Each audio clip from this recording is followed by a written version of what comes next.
All right. Uh, let's get some clarity and some perspective on my Why Left Atlanta videos. For one, I was talking about Atlanta. Let's just make that clear. I wasn't talking about Alpharetta. I wasn't talking about, you know, places outside of Atlanta. I was talking about in the city.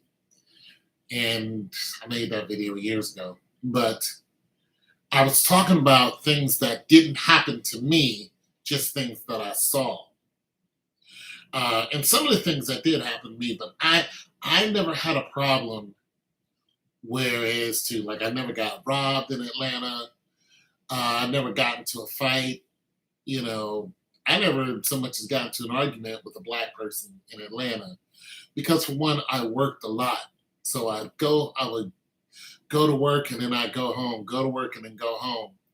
And then once I lost my two jobs, I was pretty much out of there. Plus, I'm a nerd. I'm a whole square. I stayed out of the way of any and everything. And I'm an observer. So, I just noticed a lot of stuff that was going on by way of, communicating the telephone or, just watching, or not telephone, but television, or just, watching the news and stuff like that. So, what, my why I left Atlanta is not talking bad about Atlanta.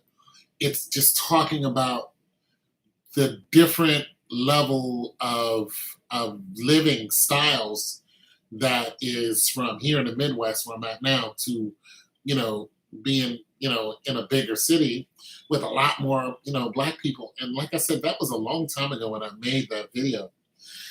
Now, some of the stuff that I was talking about is coming to fruition now. Because I got a lot of hate on my Why I Left Atlanta videos, and people thought I was talking bad about the city. I was talking about the reality of the day during that time, and the things that were going on in the city, and the story I told about the young people, going and trying to rob the gun store, and then one of them ends up dead. Like what I was trying to explain to you people is the level of violence that I saw in Atlanta there, I saw it growing. I just saw it picking up, and I was just like, well, if teenagers, these were high school kids who did this. Well, if these high school kids are doing this, if they're this brazen, then it's just not going to take much before the whole thing just blows up. And now look where we're at. Now look where we're at in Atlanta. You got just one group of people just caused a whole, bunch of deaths and mayhem and all this other stuff. It's going down in Atlanta. And I also talked about, things like, spreading of diseases and, and gay people and, stuff like that. And how the gay population, which I never met a gay person when I was in Atlanta, but I was talking about how it was the center and the mecca for, black gay people or LGBTQ people, and that, it was a growing thing down there. So also spoke on, AIDS and how there were a lot of people in Atlanta, a lot of black women who have AIDS, and they do. It is what it is. And I got this information from reports. Once again, I have a degree in health administration. I don't practice it, but I practice it at home, meaning I look up a lot of stuff that have to do with healthcare. I watch programs that have to do with healthcare and things along that line, because even though I really don't want to work for somebody, I like to do my own thing, because I have a degree in it. So I watch those excerpts and I talk about those things. So I have a real interest in healthcare. I just don't have an interest in having a boss. Okay. So those are some issues I spoke about just simply because they're in the healthcare realm. All right. Now, as far as the gang violence that's going on down there, when I lived in Atlanta, I was a of course, there was gangs down there before I lived there, but of course, I didn't run into any of these groups. I had no idea who or what they were, what they were doing or anything like that. So I had no knowledge whatsoever. I like I said, I worked a lot, and I had females that I was interested in back here. So my concentration was really on money and trying to help out my daughter. And then I still had some lady friends back here. So that's what my concentration was. So I didn't really mind all of that other stuff. But nonetheless, I foresaw a lot of things that are getting pretty bad right now. Uh, like there are some places that you just can't go in Atlanta if you don't know anybody from there. Now you can try that and if somebody doesn't know you type of thing, I ain't talking about like going to a gas station. I'm talking about going to places to hang out. You know what I mean? I'm not talking about going there to do like business, like there's you need a new tire and you're going to get a tire. I'm talking about going to hang out, going to party, those type of atmospheres. It's just some places you just should go. I never ventured into those places, but I had my own route. But the more I watched the news, the more aware I became of some of the dangers that were in Atlanta. Now, my kid and her mom are from Atlanta, and they live in the outskirts. They don't live in the city. Okay, so they don't live in the city. They live in the outskirts somewhere in a nice home, so on and so forth. But when it comes to okay, so when it comes to like the gang violence, I really didn't have any knowledge of the gang violence until recently. Now we know about what's going on with YSL. Like I said, I don't know too much about these groups, but the one thing I was always into was music. So I followed some of the happenings simply by following the music because I'm into music. I make music. I listen to music. And I'm an artist. I play the guitar. I like to write songs, and I follow a lot of the bigger artists, and just to see where they came from.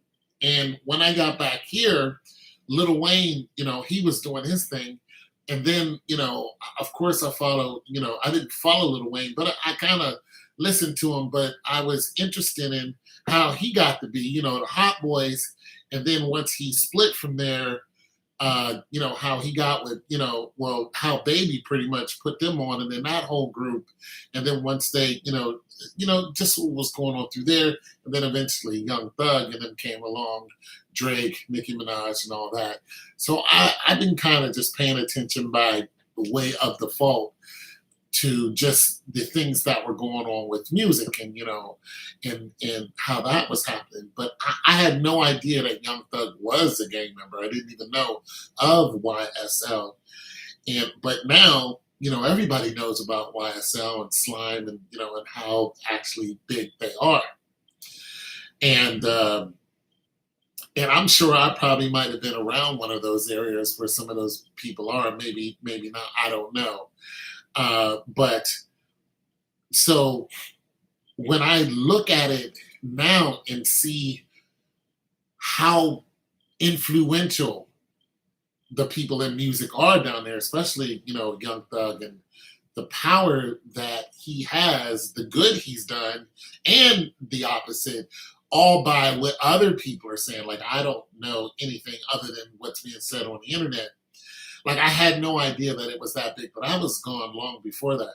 But I had no idea that they were that big, they were that influential.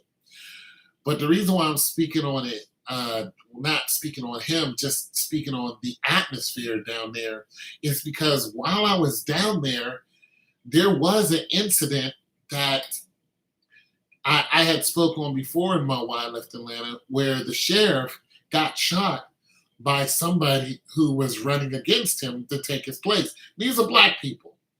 And basically, I used to read the newspaper back then. Basically, the sheriff had an assassin sit outside his house, wait till, not the sheriff, the one who wanted to be sheriff, waited till he came home. The guy jumped up out the bushes, killed the sheriff. And they didn't know who did it until they were going to indict the guy who was running against the sheriff. They were going to indict his secretary. And they got the secretary to come to the stand and pretty much say, okay, tell us what you know. And she was like, it was my boss who did it. And they asked her, how do you know he did it? She said, because he said he was going to do it and he did like this. And this was the picture that she had in the newspaper, her doing like this on the stand. And well, reading that, I was like, I've never heard of anybody running against somebody and then shooting him in the style that they killed. Like, it just blew my whole mind. It just made, and this is why I was living there, mind you. And I was like, this is a whole different animal, to me. I'm from Pittsburgh, so I'm from a big city, but I just never, and it goes down in Pittsburgh, trust. But I've never heard of Black people doing this type of stuff. This was like mafia stuff.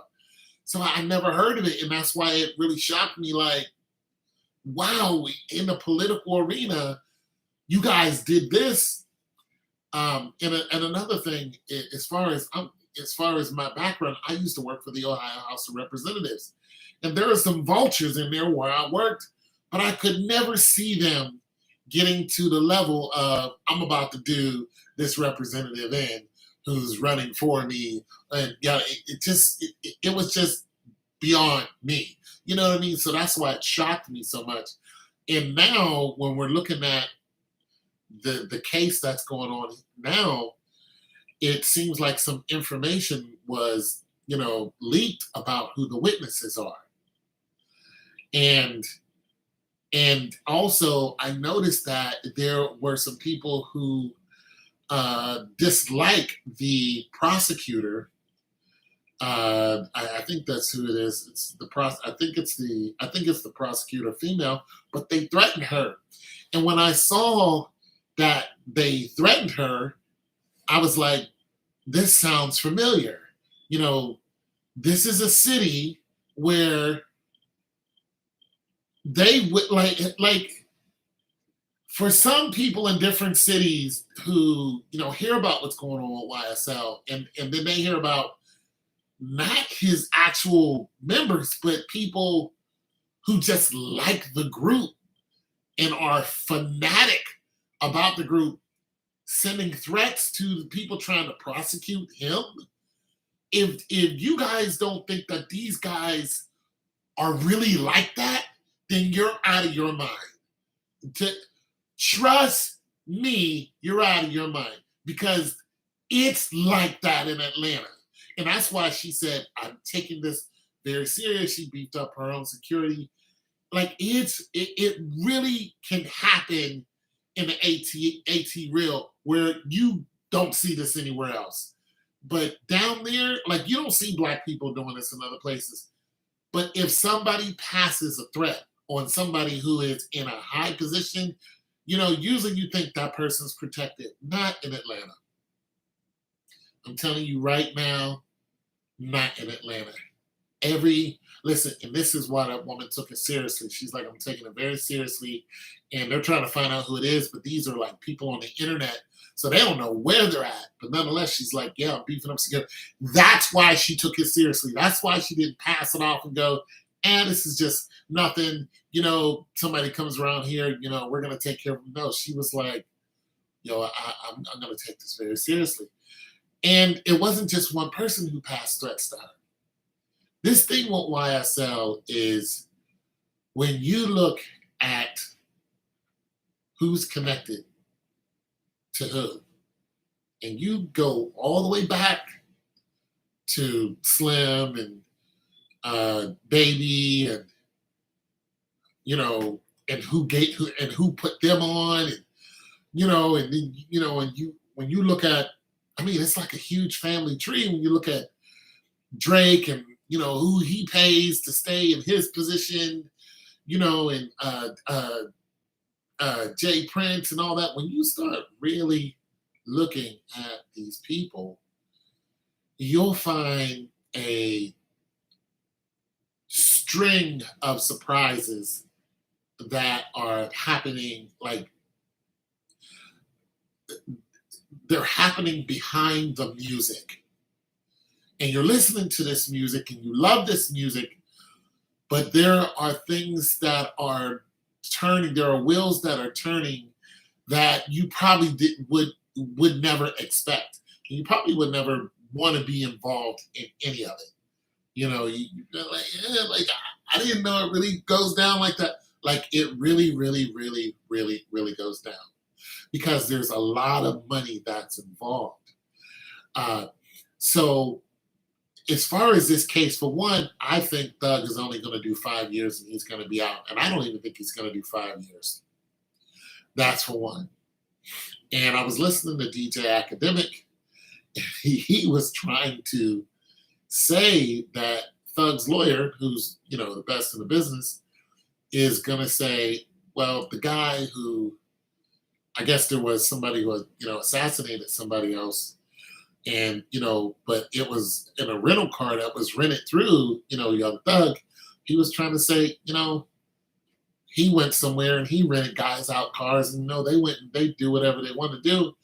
And then he said, well, dude, after it was done, half an hour later, showed up at Young Thug's house. I mean, look, it's getting deep. And when I looked at the Tekashi 6ix9ine,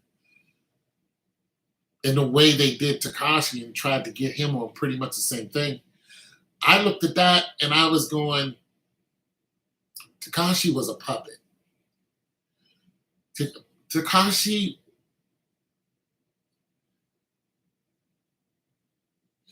what? I don't know because I haven't lived there in very, very long.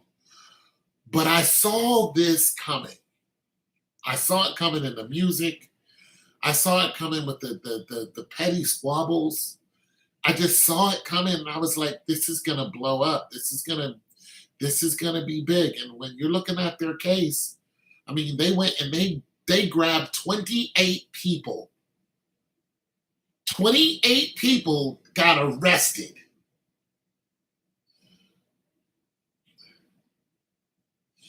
Yeah, you see what I mean?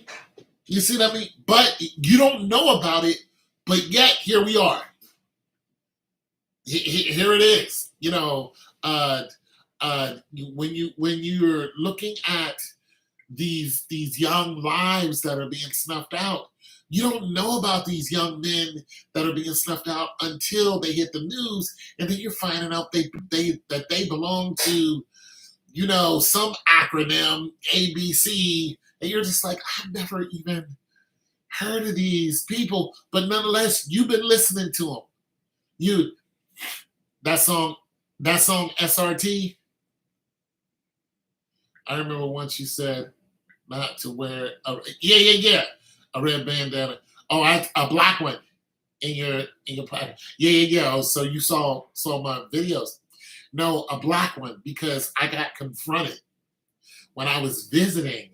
I was down there to visit with some friends. I was with some friends, and I went down there. We were walking in the mall. And I had a black bandana in my back pocket, and I don't know what mall I was in. And some a young lady who was, one of the saleswomen or whatever. She was like, "So what gang are you in?" And I was like, "What?" She said, "What gang are you in?" I said, "I'm not in a gang." She said, "Well, you need to take that bandana out of your back pocket because if somebody sees it, comes up and snatches it, you have to kill them." And my reaction was priceless. I was, no. I'm a civilian. I'm a square. I'm a everyday. I like the females. That's who I'm interested in.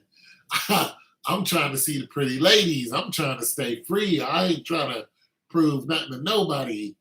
That's my lane. That's what I do. The women's. Okay.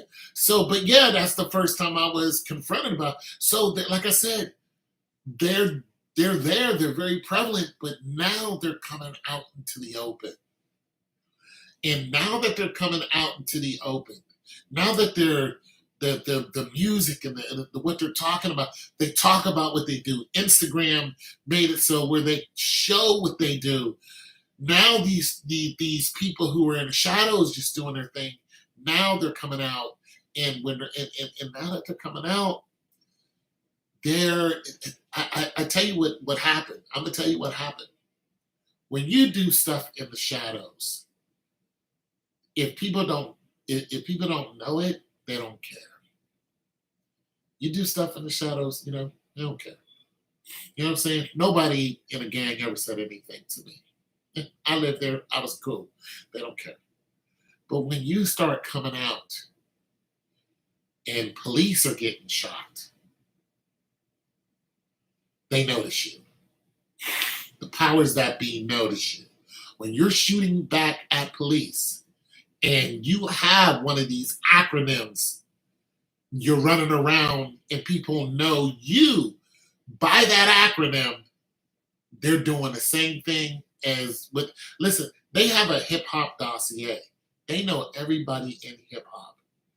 They've had this since the 90s. So they can follow the trail of who's who. Like, this thing is bigger than what you think it is. Because for one, the government's behind it. Don't just think the city or the state of Georgia is behind this. No, the government is behind this. This thing is bigger. It's bigger than hip hop. I'm telling you right now. They have a hip hop dossier. They know everybody who's done anything. What they do is just let you do it up until a point, and then they come and get you. And a lot of it is monetary. So you have a rapper, let's just say ABC rapper comes out, right? He has a hit. Comes out, he has a hit. The hit is, statewide. Everybody's bumping it in the club. Then boom, it hits the radio. This person's still independent. Then somebody comes and say, hey, we want to sign you. They put him in a 360 deal or whatever the deal is. Boom, they start pumping their music out. It costs, they give him $250,000. He's running around with gold and stuff that isn't his. The federal government has picked up his name. They're listening to everything he says. And as soon as he says that he's from any gang, any affiliation, any street, any hood, any projects, anything like that, they start following what you say. They know where you live. They know who your mother is. They know your whole family. They know your history. They follow what you say. And that's it. And that's all. You think they did the same thing to LL Cool J? No, because he was talking about women. But these people right now, violence is how they get their money. So they're following everything these young people are coming out and saying. As soon as they say they're from some kind of group, they're following that group, and they push you. They push that music. Music is pushed through through distribution. That's what 70% of your deal is distribution. So if you don't get distribution, you have to go out there and put it out yourself. So they're pushing this music. I'll read your comment in a minute. They're pushing this music, right? And they let you get so much fame, and then what happens? They come and get you. They look at every famous rapper who's talking anything like that. They have come and they have picked them up. Every single one of them. Every single one of them. You think they're going to do that to Drake? Nope, because Drake talks about women. That's all he talks about. Told him I would feel very safe to roll with you in Atlanta. Well, Coach, you feel safe with me because I'm only going to take care of business and then to go home.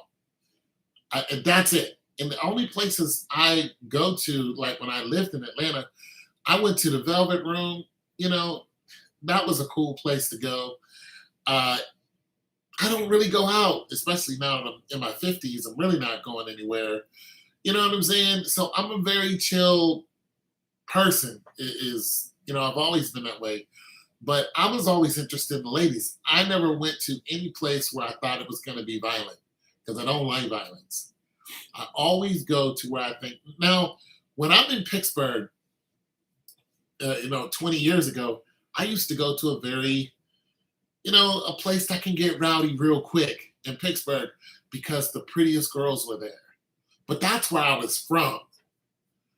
So if somebody came up to me, and people did, wanting to start something, I knew which way to move. I knew to either, okay, I'm gonna confront this person or I'm gonna let it ride. But I lived right around the corner from there, so I already knew how to deal with it. Either you chill or you go and box. You know what I mean? So one or the other is going to happen, and most of the time I just chilled because I was after the women, and that was just it. And once those guys realized that I was just after the females, they really ain't want nothing to do with me. But if I had a bucked up like I was Billy Badass, then yeah, I'm gonna get punched or I'm gonna get shot at. It's one or the other. It's gonna happen, and I'm gonna either have to fight or shoot somebody. And I ain't really that type of dude. I want the females. I'm not trying to hang out with a bunch of dudes in jails for years to try to prove some goofy point. I have no idea why men do that. I really, really don't. You know what I mean? So, but like I said, they're following these people. And it's no surprise to me that Thug and 28 other men have ended up in prison. It's just no surprise because eventually the people who really own the street, everybody's talking about the street they own, and they don't own it at all. The people who really own your streets, they come out of the woodworks and they show their face and they put a stop to all the madness if it spills over into a certain area. That's what they do. This whole thing in Chicago, the same thing. The same thing's going to happen in Chicago. They're just going to, listen, they're letting Chicago tear itself up in that little small area where it's happening. But when they get sick and tired of it, they're going to come through there and they're going to take those projects and they're going to empty out all those projects on O Block. Because these rappers keep talking about O Block, there are things that are keep happening. O Block, the reason why it's named O Block is because somebody who name was O got killed there, and so they named it after him. Listen, eventually, the people who have the power, they're going to make one phone call, and all those people who are living there are all going to have to be relocated, and they're going to do it suddenly. And I know this is going to happen because it happened to a place where I used to live. They're going to tell them to get up and leave. And then they're going to either tear down the projects or they're going to fix them up into nicer projects. And then they're going to have more police there. And anybody coming in and out of there is going to have money. And that's going to be that. They're doing the same thing in New York. They're getting tired of all this you bragging about tearing up property that the city put up there. The city put that money up, and you want to go through there and we're just going to tear it. No, eventually they're going to be like, okay, we know who you are. We know who your group is. Out of there. Out. We don't care. We don't care if your grandmother lived. They don't care about your family. They're going to wipe you out. They're going to put you all in jail for years. And they're going to tie you into that system where they can just come and get you at any time that they want, even when they let you out. Listen, Tekashi 6ix9ine is on a short leash. You notice the music he's put out ever since he came out? Look at every rapper who's put music out since they came out. Look at it. Go all the way back to Tupac. When Tupac got out of jail, that album he put out did not sound like the ones he put out before. And then when he got violent again, that was it. Look at every rapper that goes in jail and faces them bars and them dudes. When they get out of jail, what kind of music has Bobby Shmurda put out? because they realize real quick they don't own even their last name. They own nothing. And whenever these guys want to come out of the woodwork and take you off the map, they can. And they'll take anybody else who says anything with you. They'll be like, we'll erase all of you in an instant. And it's a wake-up call. Gucci Mane, you know, Gucci is different. Gucci is he's a different animal. But the thing about Gucci Mane, for one, okay, when you look at Gucci Mane's case, just Gucci Mane, period. When I looked at what had happened to him,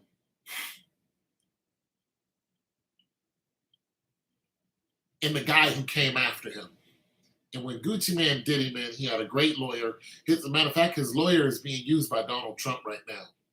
He had a great lawyer. The lawyer got him off self-defense. I don't know what he went back in for, whatever it is. But the music that Gucci Mane has, like, it went kind of like a drill music to a party kind of music. I'm not really sure because I don't listen to him now. But Gucci Mane, I mean, even before he went in, he had White Boy Wasted. You know what I mean? Okay, what I'm saying is, whatever he was doing back then, when he got into jail, he got thin, his woman invested his money, he got out, he got married, you ain't seen him running into a trap house since. Before that, Gucci was in the trap. Gucci is not in the trap. But everybody knows Gucci knows how to get it done. He's the hip-hop boogeyman. But you don't hear Gucci talk about being in the trap. You don't hear it. They got everybody's number. When you go to jail, when you do that Fed time and you get out, you got to change. You can still rap and still be that. You can still be down, but you cannot talk about flipping birds. You can't talk about flipping keys, which are birds. You can't talk about, getting it out of state. You can't sit up there and talk about, you can't talk about me and a homie going kicking somebody's door. When I was young, but not when I was in Atlanta. When I was 14, yeah, I was into rap because of Run DMC. So yeah. But that was short-lived. I can't rap. I'm a corny dude. I can't rap. Nobody wants to listen to what I got to talk about. I tell you what, if I started rapping today, for one, it would sound really corny. But you know what? What I would talk about is I would be telling these young people what I'm telling you now. Get off them streets. Get off them streets. Stay off them streets. Because now they're taking out. They're taking out. Listen, the Denver police shot 6 people. One guy had a gun. He threw it away right in front of the cops. They shot him once, twice, 3, 4 times. That cop shot him 4 times, and that guy did not have a weapon. The other cops lined up and shot 6 people. Now, I'm trying to tell you, if you keep putting out there that you're bad and you're a bad person and you're going to do bad, they're not even looking at your name anymore and going, just you. They're going, you and anybody around you. Everybody's getting it. Bullets for all of you. If you want to hang around bad people, look at Quando Rondo. Look what happened to Quando Rondo. They was aiming at him. They got his friend. Get off them streets. Get them tattoos off of you. Get all that music that you made that you're talking about doing stuff and you're gonna do something to somebody. Get that get it away. Listen, stop putting that poison out there. Cut it out because they're going to X mark the spot you. They're gonna put you 6 feet under and not give a damn.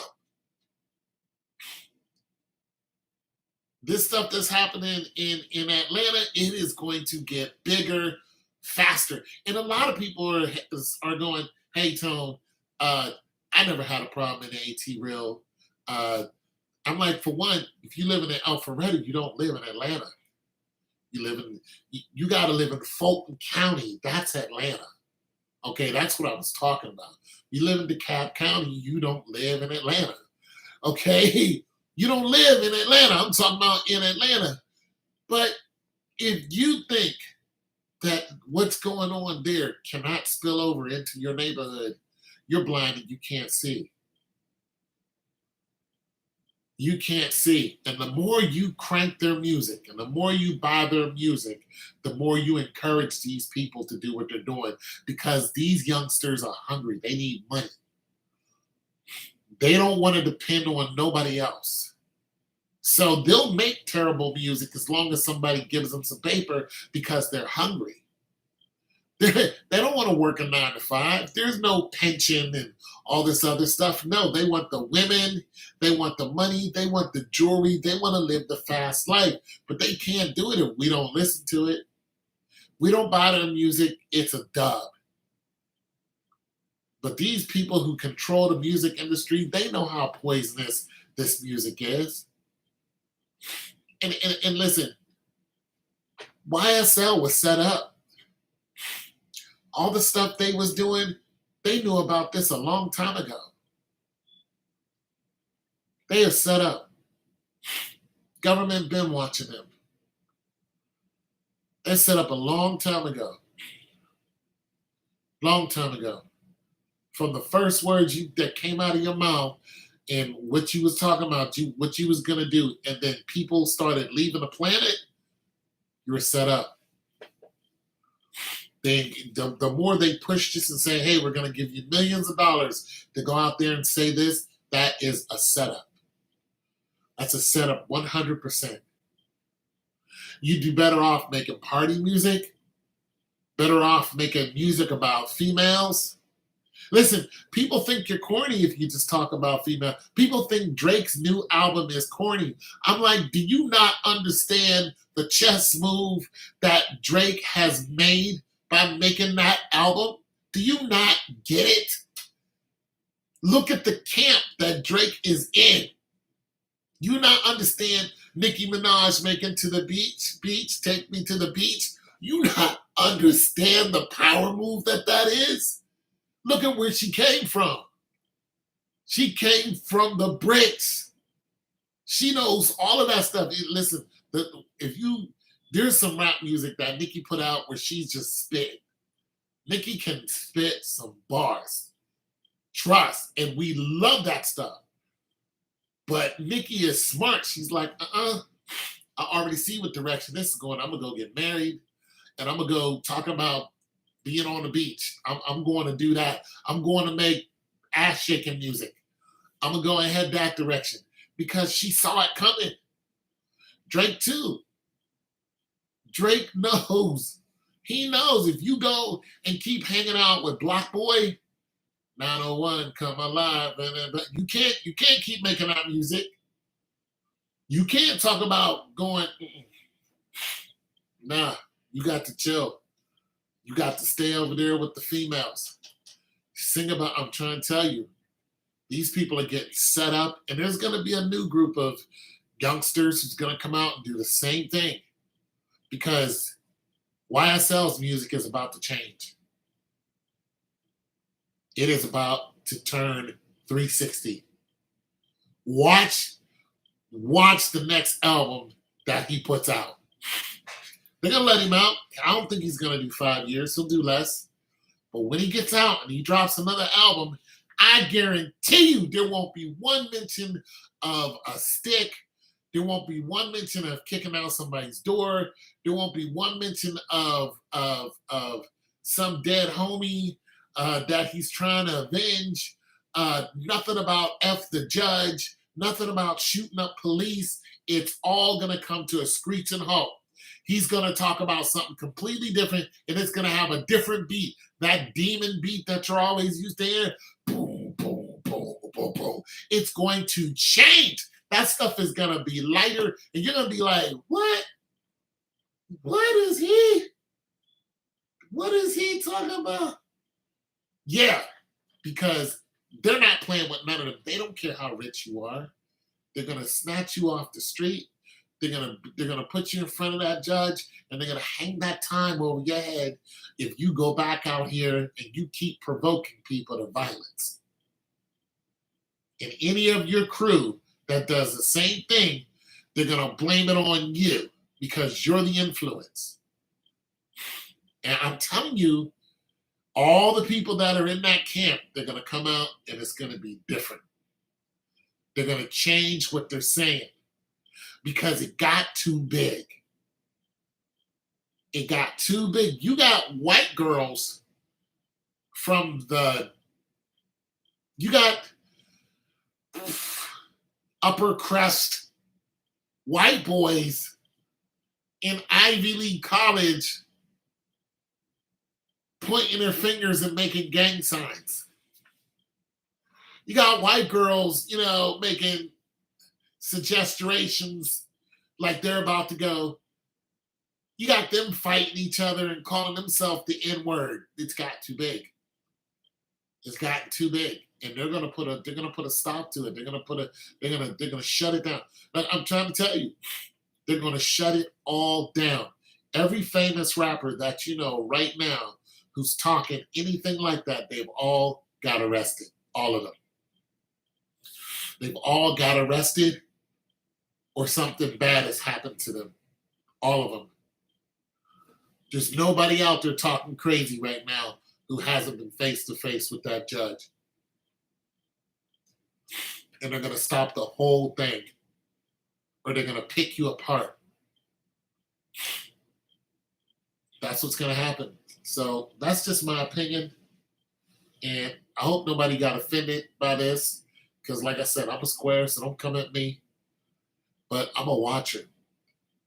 And I've been watching for years. And listen, they done put Lil Wayne in jail. When they went and got Lil Wayne, made him pay all that money, lawyer, all that other stuff. It's been a trend. They keep doing it. Everybody who's been talking that crazy, they're like, oh, you're going to have to pay us so much money. They extort these rappers. That's what they do. They extort them. And then they put him in jail, let them know who the real master is, and then send them right back out. And then and then the music they change. They don't talk about that crazy stuff no more. Tekashi 6ix9ine came out with some Fifi. What the crap? What was that song? Before he went to jail, he was talking about murdering people. He gets out of jail, he makes a song called Fifi with Nicki Minaj. I'm trying to tell you. And listen, all you gang members too. All you gang members who are doing bad. Now, all you gang members who are doing good, that's different. Because there are actually gang members who are actually doing good. They know who you are. They're watching you. But if you're out there actually improving your spot, and there's another thing I want to talk about. Some people are like, yeah, but these people are doing so much good now. That's now. You can't go out in the street, do a bunch of street stuff, tear stuff up, people leave the planet, and then after you get tired, you want to do all this stuff for the good. Listen, the streets never forget. The streets do not forget you. They don't. They know who you are, what you did, and how you were involved. They do not forget, and they come for what's theirs. That same energy that you put out, you better still have, because now they want that ass. You got you. I'm a watcher. I've seen it happen over and over and over again. That's why when some of these guys get picked off, start looking at their story. When some of these guys leave the planet, you're just like, oh, they were such a good person. Just go about 5 or 6 years back and see what they did and what they were involved in. It is a good chance that somebody left the planet because of them. It's a good chance that they were a holy terror somewhere and somebody had enough of it and they were like, we remember what you did. We remember who you were. Yeah, we ain't forget that because you got married. Now you got, you know, 8, 9-year-old, kids, and you want to be this great dad. No, we know who you are. And then they come see about you. Matter of fact, that's when you're the most vulnerable because you really ain't running out there like that. You slipping, or as they call it. But you ain't slipping, you just got old. You're not really like that anymore. You can be, but you're not going to sustain a family. You're not really like that. And then they come see you. And when you leave this planet, it's like, your son used to be out there like that. This is what he did. You know what I'm saying? So take it from a square who's just sitting back and watching everything. Yo, if you can, don't get in that life. And if you're in that life, bail. I mean, bail quick. And if you want to be in some of these gangs, I don't care what city you're in, do not gravitate towards the gangs who's banging. Don't go out there and start banging. I don't care what nationality you are, they know you too. You're not getting away with nothing. I don't care what you got on your chest, your face, all them goofy tattoos you got to represent. They marking you by the mark you put on you. I don't know if you know that or not. This is why some rappers are like, no, I'm not doing that. Get them tattoos off of you because the spirit behind those tattoos are what's getting you killed. Get them off of you. Don't let them in your house. You're dragging a whole spiritual realm in your house, and your little girl, who's just as innocent as apple pie, she ain't got nothing to do with nothing. But guess what? If they come to your crib and start busting into your crib, and she gets taken out, that's your fault. That's your fault. You brought that energy to your house, and boom, they shot it up, and now your little one's gone. That's your fault. You want to blame the guys who did shooting? No, you brought that energy there. You said you was Billy Badass. And they were like, okay, you was out here Billy Badass. Now we're coming to see you. Now your 3-year-old is, caught one in the head. And you want everybody to feel sorry for you. No, we feel sorry for her. Don't feel sorry for you because you're the one who brought that assassination onto yourself. You did that. I'm telling you, get rid of that. Look, be a suit and tie dude if you have to. That's a whole different type of gangster. Be an entrepreneur. Buy a truck. Buy a moving van. Shoot, do what I did. Buy refrigerators. Buy a refrigerator for $100, sell it for $500. Buy a refrigerator. Buy some washers and dryers. Get into that business. Ain't nobody out there trying to, you're running into some bad customers every now and then, but ain't nobody looking for me. I sell refrigerators. Ain't nobody looking for me. Not on the bad side. They looking at me to fix their fridge. Listen, be respectable. Flip cars, do something. There's a lot of ways to get to trap. If you're still got that state of mind where I got to get out here and I got to go get it. I'm trying to tell you, get into the appliance game. Buy low, sell high. That is the trap. It's the same thing. I do the same thing you do, except the police aren't looking for me. I do the same damn thing. The same thing. You buy something, You buy it low, you sell it high. I do the same thing. Cops ain't looking for me. They ain't never ran up on me and asking me, yo, you got that I see you with that Whirlpool. Yeah, we gonna put you in for 30 years because you got no, no. They look at me. You know what cops do when they look at me and I got a big ass refrigerator on my trailer? They go like this. They respect it because it's a hustle and it's a good hustle. It's a good, honest, respectable hustle that every man respects the refrigerator. Every single one of them because we need them. If you can get down there and fix one of them, you are needed. You made yourself where you're in a spot where people need you. All you guys out there doing wrong, you're just gonna bring wrong home.